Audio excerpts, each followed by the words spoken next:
Hey guys, welcome back to another week of class. I hope you enjoyed last week's project, and I have another cool one for you. We are actually going to start building a multicam project from the inside out now. And don't get too worried about it. It's not going to be all at once. We are going to take this step by step. So this week is actually going to be only building one angle, but I do want to show you some things that are important for each angle that will help you when it comes to building your own multicams in the future if you do choose to do so. We only have a few more lessons on this, and then we're going to move on to something else. So just stick with me because this is pretty cool. And if you do get to the point where your church can do these kinds of things, they're really awesome. And it's a great way to make your editing easier so that you can have more time to do other things.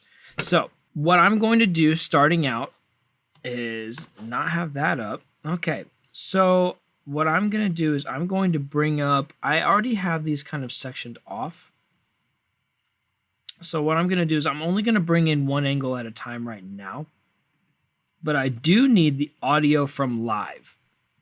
Now, this is an important part because we're going to sync the audio and the video together. But in order for them to sync together, they need to be from the same thing. This function in Final Cut is basically for adding audio files or syncing like an audio timeline with your video so that if you have multiple videos, multiple angles, you can sync them all to the same audio so that it all can happen at the same time in your timeline. So what we're going to do is we're going to import the audio. So I'm going to go to the IBC Live hard drive. I'm going to select the house mix and I'm going to click import selected. So now I've already brought this down. I like to do this. This is one of the first things I like to do. Now what I need to do is import again, but I'm going to import a folder. And for that, I actually want to go over to my, if I could find it, Dropbox. There we go. And then project 4, oh, you know what? I dropped it all into project 5 because I know that I'm going to just use this. So I'm just going to import angle 2. What should happen is there will be this key. Now that's going to be really important when we get into the next project because you're going to want to do all of the folders, and that way it'll create those keys for each individual folder. So now what we're going to do is we're going to go back into this area. Now, one thing that I found that makes it easier for me to remember that I'm doing all of this is if you notice when I click this key, because the audio from live wasn't in that folder, it's not showing up in this key. But if you go into the library here or even just into the main event, everything shows up now. So what I'll do is I'll drag the audio over into this key so that it shows up under here. And it makes it easier when you have to select like multiple angles and sync each individual one to the actual audio from live, because going in here, like into the main folder, all of it happened on the same date. So if Final Cut decides not to separate your different angles in this area, it's easier for you to actually bring the audio over into the angle into each individual key and then just select everything in each key so you know that you're syncing just those things to that audio. So because I'm only in angle 2, I'm just going to select everything and I'm going to synchronize the clips. And then I'm going to call it angle 2 sync. Some attitude on it. Sync. So now Final Cut's going to do its thing where it just listens through everything and has to synchronize it all. The tough part is because the audio is for the entire concert, it's going to listen to 2 hours of audio and then figure out where each of these individual little clips go. So I'm going to be sitting here a minute.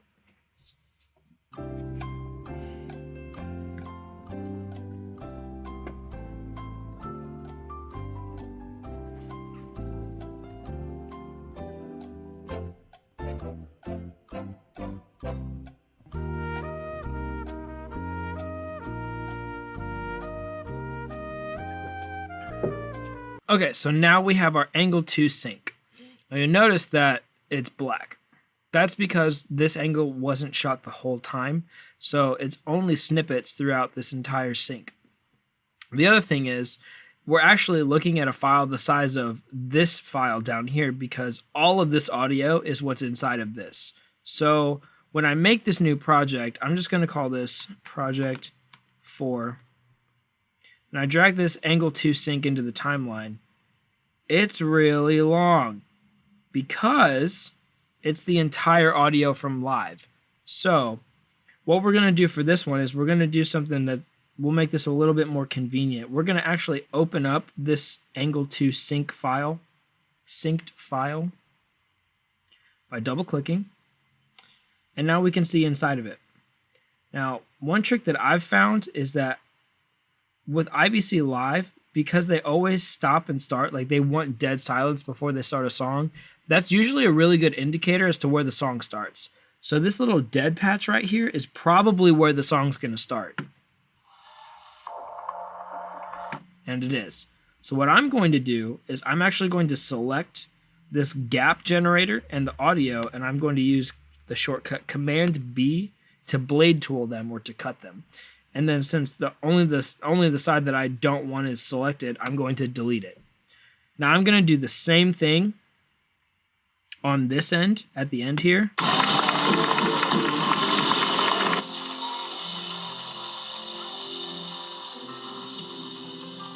So it fades out, all that stuff. Okay. Okay, it's quiet. So I'm going to stop. I'm going to select the gap and the audio, and I'm going to blade it. But now I want to keep all of this on this side, so I'm going to select this and delete it. And one thing I like to do, I already did this for the last clip, but I like to go ahead and just to be safe, select all those clips, go over to the sound effects tab, and drag the volume all the way down. Just in case I get some rogue audio going on in here. So now what we have is just the angle 2 sync of Nothing Compares, because our clips are only for Nothing Compares, and that's all I really want us to do this time. I want to show you something that can kind of help you figure out what's wrong with different clips, or I mean, not necessarily wrong, but how to spot different things. It's kind of like reverse engineering, and this is something that I've done to try to make sure that my end product ends up the same, and it kind of helps me weed out which clips are doing what. So here in this first part, we've got these. You know what? Actually, the beginning did it, but the end didn't. I think this is the end of the song. That's the end of the song. So I'm going to go ahead and delete this side just so that we can get in here and do what we need to get done. Okay, so we can see some of the areas where there was a clip. So here we go. We got that in, we got that, we got that. Now, if you look closely, let me get some of these out. This one actually looks really well exposed. Like the shadows are pretty nice. They're a little dark, but like you can see a lot of clarity in the skin tones and stuff like that. This one's a little bleached out. You can see that the color, like when things are overexposed, they tend to lose color content, which is sad because color is just so nice. This one's kind of the same way, but then you've got like this one where like the color seems to be a little richer, but the shadows are a little too dark. And then this one here at the end I noticed was a little too dark, so now everything's like slightly dingy. So we have a little bit of work to do. So let's get in here and see, like, we haven't done anything different to these. That one actually looks really sharp too. That's really good lighting, I think is what that is. But to make sure everything ends up the same on the tail end of things, what I like to do is I like to go to the top, or the top level, if you will. So if we think of like synced folders or multicams, synced folders, lol, I already gave it away. So synced clips or multicam clips, if we think of them as folders, we can kind of think of them as like a filing system where you've got a folder and then a folder and a folder and then a folder and a folder and a folder. It's like Clipception. So at the top level right now, all we have is this synced file. And if we open it, there's a bunch of clips inside. So I kind of think of them as folders, if that makes sense. I know I've said that before, but so at the top level, what I want happening to all the clips is going to be the finishing color grade. So what I'll do is I'll go into this final bit here. If you open up the effects tab over here, you can do this one of two ways. You can either double click on the selected. So let's say this is the clip that I want to drag a LUT onto. So I'm going to click and drag Custom LUT over here in the Color tab of the effects. So to open that, you just click right here. This one is your transitions, and this is your effects. So I'm going to go to Color, and then I'm going to go to Custom LUT, and you can do this one of two ways. You can either click and drag it on, or you can select it and double click it. Now I'm only going to have you do one, and I will actually give you this LUT method. I like it. It does some nice stuff. Like if you see here, I do notice sometimes that I don't like what it does to the greens, so I'm going to pull some of that out in just a minute. But I'm going to use this about halfway because I'm going to use another LUT that I like to use, which is the Lens Distortions Orange and Teal. They call it Explorer Teal, but I like to call it the Orange and Teal because that's really what it is. But I noticed when I threw this on that I didn't necessarily like the greens in it. So what I'm going to do is I'm going to get a finished product that I kind of like, and then I'm going to tweak the individual clips to meet that standard. So let's say, let's go to the color curves, and let's find the green, and then let's find where his suit is. So that's kind of the area of his suit, and I want to affect the greens. So I'm going to put a node here, and I'm going to pull it down a little bit to pull that green out. If you see, like, if I toggle this on and off, it's very slight. And you can see there's like some green hue that I'm getting rid of, or like some green cast that I'm kind of pulling out just from that area of light, or like that section on the light meter. I wanted it to be pulled out of whatever his suit was. So now that we've got that settled, I'm going to go in, and I added this a little early. I'm not sure if I'm going to want to do anything with that. I just did it by habit. So I feel like these shadows are a little dark. So what I'm going to do is I'm going to go in and open the synced clip up. And then in here, where all of the raw clips that are not technically edited are, I'm going to do a little bit of work on the light. So I'm going to add a color board. And then I'm going to pull up the exposure of the shadows a little bit. But when I do that, I like to bring the mids down just a little bit. So the midtones here help kind of bring some of that detail back. So you see how like there's like this flatness that comes up because all the shadows have been brought up, but you're not losing a ton of detail if you look in the actual area of the suit. I might even bring the highlights down just a little bit because that usually helps pull back a little of the detail in the faces, and it brings back a little color content. When things are overexposed, they tend to lose color content. So sometimes I'll pull highlights down. So let's back out and see what the top level is doing to that now. I like it. I'm not in love with it, but we're not here to, do a fully finished product. Now moving on to the next clip, definitely much brighter highlights, so I'm going to want to do something about that. So let's open it back up and see if we can pull these highlights down. I'm going to pull those down and maybe the mids down a little bit. And let's back out. Still not in love with it. Now this looks a little better just because of the lighting. I think the key lighting is really good, but the shadows now are just really strong. So I think what I'm going to do is pull the shadows up and then maybe pull the mids down a little more so I can see the detail in this clip, but I know it's a little flat because there we go, that's a little better. The color's a little strange in the skin tones. The lights are very magenta, so that's going to give a lot of magenta cast. And so that's something where, in this one it seems like the skin tones are pretty orange, and then this one, his skin looks a little magenta. So what I might do, and this is not something I'm expecting you to do, but I'm going to open the hue and saturation curves now. I'm going to turn on this dropper on the hue versus hue. So what that does is it selects a hue, so a color, and then what it will do is change the color.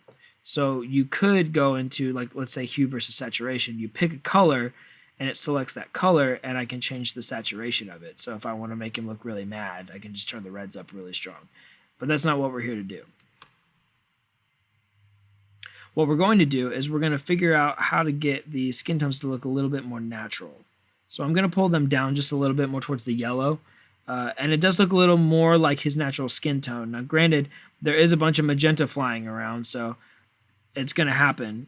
What I might do is bring down the luminosity in his skin, in everyone's skin tone really, because the magenta stuff is kind of happening for everybody there. And I might even go in and add another node here because I have a feeling, let's see, I have a feeling that if I select somebody that would throw a little more, yeah, see it's showing up a little more over there. So I'm going to pull this down for everybody. And you notice if I turn this off, it looks a little purpley, magenta, and if I turn it back on, everything kind of comes back to a natural color. So this is where like overall color correction I think would be really useful for you guys to know. And so that's why I'm doing this right now. I'm not expecting you to do this yet though. This is what the goal is though. I want to find what the problem areas are and make general edits that will finalize what I want. And then as I go through here, like this looks pretty good. I noticed that the shadows are a little strong.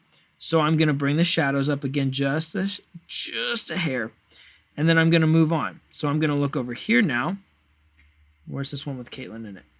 Okay, so this one, again, highlights a little strong, shadows a little strong. So I'm going to bring highlights down, pull back some of that information, maybe mids down a little bit, and then bring the shadows up. Look at that exposure coming out now. So now I'm going to back out. Shadows are a little strong still. So I'm going to pull those shadows up a little. Oop, it's a little touchy.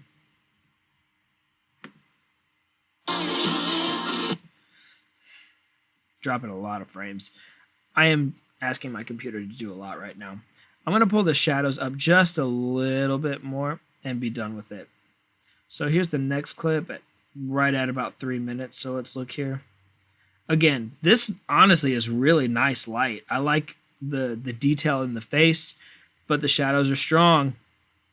So what I do, usually when I see that, I'll just pull the shadows up and then I'll bring the mids back down to bring the detail in the middle back in there. So now you can see there, you can see more of what's happening.